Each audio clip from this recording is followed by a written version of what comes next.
देखो मेरे प्यारे बच्चों, ये जो क्वेश्चन जे मैंने पूछा है ये देखने में डेफिनेट इंटीग्रेशन का नजर आ रहा है, ठीक है। और यहाँ सिग्मा लगने की वजह से ये हमें सीरीज का भी नजर आ रहा है, सम स्पेशल सीक्वेंस का, जिसमें हम sigma n square sigma n cube का यूज करते हैं। तो यानी 11th का भी क्वेश्चन हो गया और ये 12th का भी हो गया। तो इस तरह की मिक्स प्रॉब्लम जो है आजकल जे में पूछी जाती हैं, ऐसी एडवांस में भी क्वेश्चंस बनते हैं। अब देखिए यहाँ पे कहीं भी हमें ऐसा फील नहीं हो रहा कि हमें यहाँ पर न्यूटन रेमिज लगानी है, लेकिन जो बच्चे न्यूटन रेमिज लगाना जानते हैं और काफ़ी यूज़ करते हैं उन्हें देखते ही पता पड़ जाएगा कि यार डेफिनेट इंटीग्रेशन जो दे रखा है उसकी वेरिएबल लिमिट है, ठीक है।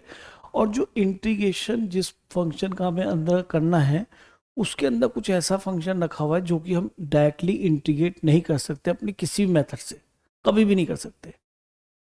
तो यहाँ हमें पता पड़ रहा है कि भाई तुझे यहाँ पे न्यूटन रेमिज लगानी है, इस कैपिटल एफ एक्स का जो है हमें डिफ्रेंशिएशन करना है, वो न्यूटन रेमिज थ्योरम से होता है बेटा। और कोई तरीका नहीं आगे जाने का, ये कन्फर्म है, कोई और तरीका बनता ही नहीं।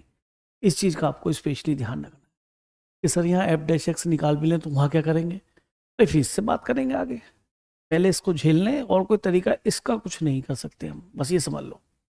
तो हमने इसका डेरिवेटिव करा और हम आगे चल दिए, ठीक है जी। तो न्यूटन रेमिज कैसे करते हैं बेटा, इधर भी डिफ्रेंशिएट करेंगे इधर भी डिफ्रेंशिएट करेंगे। न्यूटन रेमिज का मतलब होता है differentiation of integration having variable limit. अब तरीका क्या होता है, जो भी यहाँ फंक्शन में टी लिखा हुआ उसके अंदर अपर लिमिट डाल दीजिए। तो टी की जगह हमने एक्स डाल दिया, जहां भी टी था वहां हमने एक्स डाल दिया, यानी अपर लिमिट डाल दिया। अब उसका डेरिवेटिव लिखेंगे मल्टीप्लाई में, वो हो गया 1, बीच में लगाते हैं माइनस साइन, फिर टी की जगह लोअर लिमिट पुट करते हैं तो जीरो बना देगा। पुट करने के बाद फिर जीरो का डेरिवेटिव लिखते हैं तो वो भी जीरो बना देगा। तो इसका मीनिंग आगे तो जीरो आ ही जाएगा, यानी ये हमारा एफ डैश एक्स आ गया। लेकिन जैसे ही एफ डैश एक्स आया तो आपके दिमाग में 110% क्लिक करेगा कि यार इसका डेरिवेटिव कर लो भाई, और दोनों को इक्वल कर देंगे, ठीक है। तो मैं यहाँ इसका डेरिवेटिव कर रहा हूँ, जबकि देखो कहीं नहीं लिखा कि इसका डिफ्रेंशिएशन करना है, ऊपर भी नहीं लिखा था कि इसका डिफ्रेंशिएशन करना है, क्वेश्चन में नहीं लिखा था, ठीक है। तो हम इसका डिफ्रेंशिएशन कर रहे हैं। अब यहाँ डिफ्रेंशिएशन करते हुए तो आपको चेन रूल लगाना पड़ेगा। एफ एक्स का क्या हो गया बेटा, एफ डैश एक्स, और जिसको एक्स लेट करा उसका 2x। अब इसका हो गया बेटा 4x cube plus 5x to the power 4।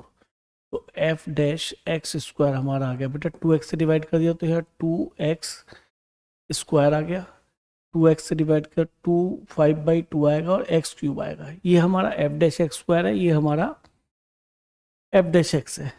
तो अब इन्हें इक्वेट करना है, तो ये भी कैपिटल है ये भी कैपिटल, तो केवल यहाँ x की जगह एक्स स्क्वायर रखने पे काम चल जाएगा, तो x की जगह एक्स स्क्वायर रख देते हैं, तो एफ डैश एक्स स्क्वायर। तो ये हो गया बेटा x square F of x square.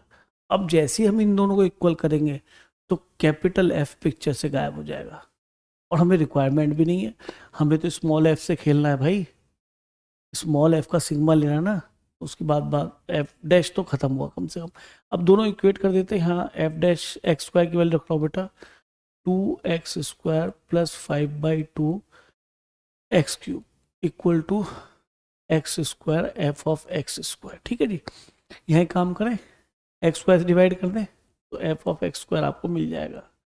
X square से डिवाइड करा तो यहाँ मिल गया 2 और यहाँ मिल गया 5/2, और एक्स स्क्वायर डिवाइड करेंगे तो ये आपका मिल जाएगा बच्चे एक्स, ठीक है जी। यहाँ तो कोई टेंशन नहीं, एफ ऑफ एक्स स्क्वायर आ गया और small F of x R square आपको निकालना है, फिनिश क्वेश्चन।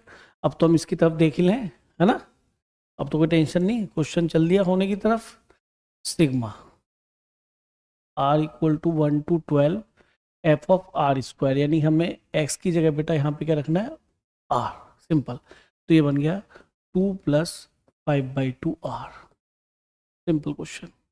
ये स्टूडेंट सब जानते हैं, जब सिग्मा को अंदर ले जाते हैं तो वो स्प्लिट फॉर्म में चला जाता है बेटा। तो 2 बाहर ले लीजिए, 1 बचेगा, 1 का जो ध्यान रखना भूलना नहीं है, प्लस 5/2 कॉन्स्टेंट, समीशन वेरिएबल हमारा बेटा आर है।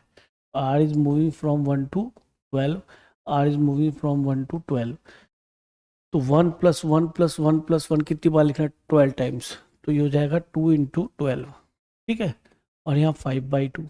अच्छा, सिग्मा एन 1 से लेके 12 तक आपको ऐड करना है, तो सिग्मा एन क्या होता है बेटा हमारा, n इंटू एन प्लस 1/2। तो ये रिजल्ट हमारा क्या आ जाएगा बेटा, n की जगह 12 रख दीजिए 12 इंटू 13/2।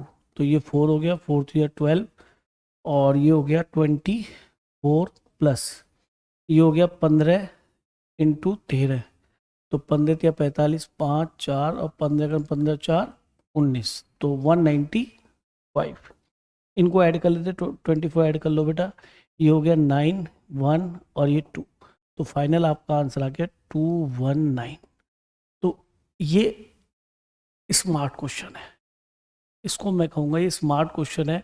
स्टूडेंट इसे तभी कर सकता है जब वो इस बात की प्रैक्टिस में हो कि डेफिनेट देख के, वेरिएबल लिमिट देख के वो न्यूटन लिमिट्स की तरफ जाए, रादर देन कि वो जो उसको इंटीग्रेट करने की सोचे। और इंटीग्रेट करने की सोचना भी उसकी गलती होगा, क्योंकि अंदर जो इंटीग्रेंट पार्ट है वो इंटीग्रेट होगा ही नहीं। तो इस क्वेश्चन की यही ब्यूटी है कि देखिए कहीं भी डिफ्रेंशिएशन करने के लिए उसे नहीं कहा, यहाँ भी डिफ्रेंशिएशन करना पड़ा, यहाँ भी डिफ्रेंशिएशन करना पड़ा, इक्वेट करना पड़ा, तब हमारा कैपिटल एफ रिमूव हुआ क्वेश्चन में से और तब हम एफ पे पहुंचे। सिग्मा वाला काम बहुत इजी था बेटा, दैट्स ऑल।